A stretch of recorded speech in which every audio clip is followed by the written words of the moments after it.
Praise be to the Lord Jesus. ஏசு கிறிஸ்துவினால் உங்களுக்கு சமாதானமும் சந்தோஷமும் உண்டாவதாக. இன்னைக்கு பார்க்கவிருக்கிற வேத பகுதி ஆகாயின் புஸ்தகம் 1 அதிகாரம் வசனம் 4-5. Book of Haggai chapter 1 verse 4-5. இந்த வீடு பாழாய் கிடக்கும் போது நீங்கள் மச்சுப்பாவுப்பட்ட உங்கள் வீடுகளில் குடியிருக்கும்படியான காலம் இதுவோ? இப்போதும் சேனையில் கர்த்தர் சொல்லுகிறார், உங்கள் வழிகளை சிந்தித்து பாருங்கள். இந்த வசனம் ஆகாய் தீர்க்கதரிசியின் மூலமா உரைக்கப்பட்டது.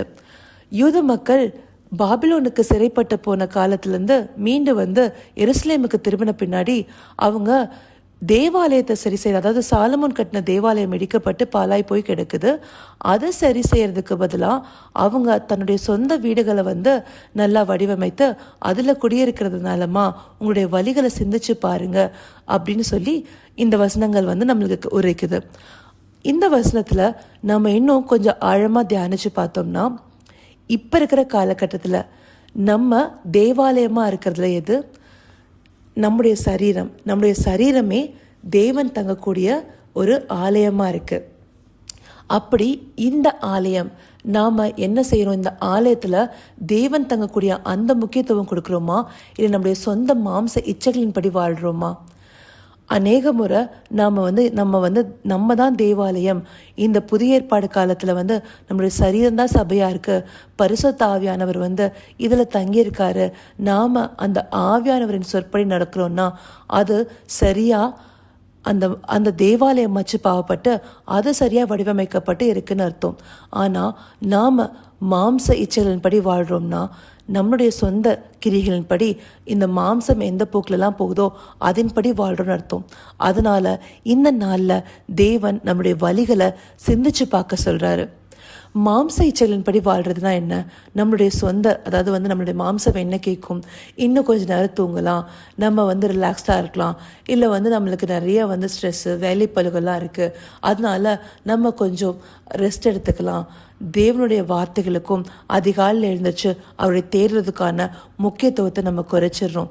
அதே போல் வந்து நமக்கு இஷ்டப்படி நம்ம நிறைய நேரங்களில் போஜன பிரியரா, அதாவது நம்மளுடைய நாக்குக்கு தேவைப்படுற சுவையும் அந்த மாம்சத்துக்கு தேவைப்படுறதும் அதில் முக்கியத்துவம் கொடுத்து இந்த சரீரத்தை ஒடுக்கிறதில்ல. உபவாசங்கிறத வந்து நிறைய பேர் வந்து விட்டுட்டோம். ஏன்னா உபவாசிக்கிறதுங்கிறதுக்கான சரியான அர்த்தம் என்ன? நாம் இந்த சரீரத்தை ஒருக்கி தேவனுடைய வார்த்தைகளுக்கு முக்கியத்துவம் கொடுக்கறது. அதை நிறைய பேர் பண்ணுறோமா? இல்லை. அந்த உபவாசங்கிறத நிறைய பேர் மறந்து செயல்படுறோம். அதே போல் தேவனுடைய வந்த விஷயங்களுக்கு முக்கியத்துவம் கொடுக்கறத விட நம்முடைய சொந்த காரியங்களுக்கு, ஏன்னா நம்மளுக்கு இந்த வாழ்க்கை நிலையில் வந்து நம்மளுக்கு அதிகமாக நம்மளுக்கு அன்றாட தேவைகளை சந்திக்கிறதுக்கும் நம்மளோட தேவைகளை முன்னிலைப்படுத்துறதுக்குமே நம்மளோட நினைவுகள் ஓடிட்டுருக்கு. அப்படி நம்ம வாழும்போது தேவாலயமான இந்த சரீரத்தில் சரியான அதுக்கு சரியான ஒரு பாதை போட்டு அதுக்கான வழியில் நம்ம நடக்க மாட்டோம். அதனால தான் இதுக்கு அடுத்த வசனம், அதாவது 6வது வசனத்தில் வந்து, நீங்கள் திரளாய் விதைத்தும் கொஞ்சமாய் அறுத்து கொண்டு வருகிறீர்கள். நீங்கள் புசித்தும் திருப்தியாகவில்லை, குடித்தும் பரிபூர்ணமடையவில்லை. நீங்கள் வஸ்திரம் உடுத்தியும் ஒருவனுக்கும் குளிர்விடவில்லை. கூலியை சம்பாதிக்கிறவன் பொத்தலான பையிலே போடுகிறவனாய் அதை சம்பாதிக்கிறான். இந்த வசனம், அதாவது இதில் வந்து குறிப்பிடப்பட்டபடி நாம் எந்த ஒரு விஷயத்துலையுமே திருப்தி ஆகிறதில்ல. இந்த காலகட்டத்தில் பார்த்தோம்னா நம்ம செய்கிற எல்லா வேலைகளும் சரி, இதில் கொடுக்கப்பட்டபடி நம்ம புசிச்சு குடிச்சு எந்த வாழ்க்கை வாழ்ந்து வந்தாலும் நம்மக்கிட்ட ஒரு திருப்தி இல்லை. ஏதோ ஒரு எம்டினஸ், அந்த வெறுமையிலே வாழ்ந்துட்டு வரும். ஏன்னா வந்து தேவாலயத்தை, அதாவது தேவனுடைய சித்தத்தையும் தேவன் நமக்குள்ளே குடியிருந்து அவர் நம்மளை ஆட்கொண்டு வழி நடத்துறத நாம் தடை செஞ்சுட்டு நாம் வந்து நம்மளுடைய ஓன் சிந்தைகளில் நம்மளுடைய இந்த மாம்சத்தின் இச்சைகளின் படி வாழ்கிறதுனால நாம் இந்த மாதிரியான ஒரு திருப்தின்மையான வாழ்க்கையில் வாழ்ந்துட்டுருக்கோம். இந்த நாள்லையும் அதனால தான் தேவன் நம்மளுடைய வழிகளை சிந்திச்சு பார்க்க சொல்கிறாரு. வழிகளை சிந்திச்சு பார்த்து சரியான வழியில் நடக்க சொல்கிறாரு. அதெல்லாம் இதே ஆகாயின் புஸ்தகத்தில் 2வது அதிகாரத்தில் பார்த்தோம்னா, முந்திய ஆலயத்தின் மகிமையை பார்க்கிலும் இந்த பிந்திய ஆலயத்தின் மகிமை பெரிதாக இருக்கும் என்று சேனைகளின் கர்த்தர் சொல்லுகிறார். இவ்விடத்திலே சமாதானத்தை கட்டளையிடுவேன் என்று சேனைகளின் கர்த்தர் உரைக்கிறார் என்று என்றார். முந்தின தேவாலயம் வந்து வெறுமையாக நம்ம வந்து எல்லாமே நம்ம ஆண்டவருக்குள்ளார இல்லை, நம்மளுடைய இச்சைகளின்படி வாழ்ந்திருக்கோம்.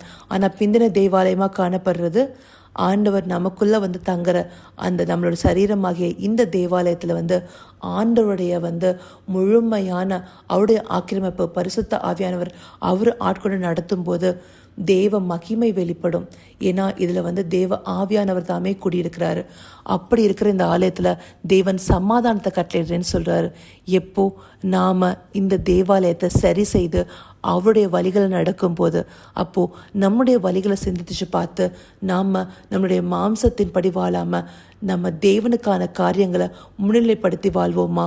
அப்போது இந்த நாளில் தேவன் சொல்கிறாரு, set your priorities according to God's will. தேவனுடைய சித்தத்தின்படி உங்களுடைய வந்து உரிமைகளை முன்னிலைப்படுத்துங்க.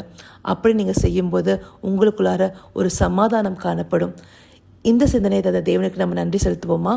கர்த்தாவே, தேவாதி தேவனே, இந்த நாளிலும் இந்த சிந்தனையை நீங்கள் வெளிப்படுத்துறதுக்காய் நன்றி தகப்பனே. அப்பா, நாங்கள் எங்கள் சொந்த இச்சைகளின்படி வாழ்ந்து கொண்டிருக்கிறோம். நீங்கள் எங்களுக்கு உம்முடைய சித்தத்தை முன்னிலைப்படுத்தும்படி எங்களுக்கு நினைப்பூட்டதற்காய் நன்றி தகப்பனே. நாங்கள் அந்தபடி அப்பா உம்முடைய வழியில் நடக்கும்படியான இருதயத்தை எங்களுக்கு கொடுத்தரலும் ராஜா. அப்படியே நீங்கள் செய்ய போகிற கிருபைக்காய் நன்றி. சகலவித துதி மகிமை கனம் யாவும் ஒருவருக்கே செலுத்தினோம். இயேசு கிறிஸ்துவின் மூலமாய் வேண்டிக் கொள்கிறேன் பிதாவே. ஆமென், ஆமென்.